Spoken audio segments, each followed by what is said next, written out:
Hello friends, moving and upload zawa green dollar na dinga yellow dollar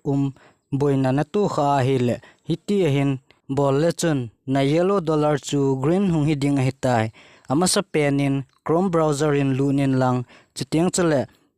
youtube.com tin search bolin lang aban tengle achung lang jit langa 3 dot ki pi chu khatve me lechun hiti hin hungumin tin chizo tiang chale desktop site kitin a chu nalut kit ding a hi hiti hin chom khat loading hung chen tin loading hung chi chai tiang chule na logo chu na me ading hi chu zo tiang chule hiti a hi hung umin tin setting kitin a lai pen chu na me kit ding setting na me zo tiang chule hiti hin loading hung chen tin chom kha zo tiang le nangma logo chung do kinin tin hi chilai chu me kit le chun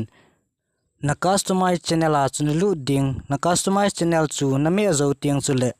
na YouTube studio langa chu na hung lut ki ding hin hiche hung lu zo tiang chule video ki pi na lai chu ga me le chun nangin video izat na blue nam hi cho zo si chung ki mun tin na blue na yellow dollar ki pi pen chu hung ki mu ding hin hiche chun apanga chu at suitability ki ti me le chun request review kiti khat hung min tin hi chu na me ke ding chu zo tiang chule request human review kiti na lai mun khat na chun na me ading anui langa chu request review kiti ki chun na me ke ding chu zo tiang chule pa chom khat loading hung chen tin noi langa chun request submitted hung kiti tan te hi zo tiang chule pa chom khat ni zo tiang le hiti hin hung tan te YouTube studio chu lut kit la chun na yellow dollar chu green an hiding hitai michi adi cha chu Chrome browser in lut kinin lang amasa na bol bangin youtube.com in chi kinin lang 3 lines ki pe pen chu me kinin lang chu zo tiang chule desktop size a chun chi kinin lang na logo an chi ki ding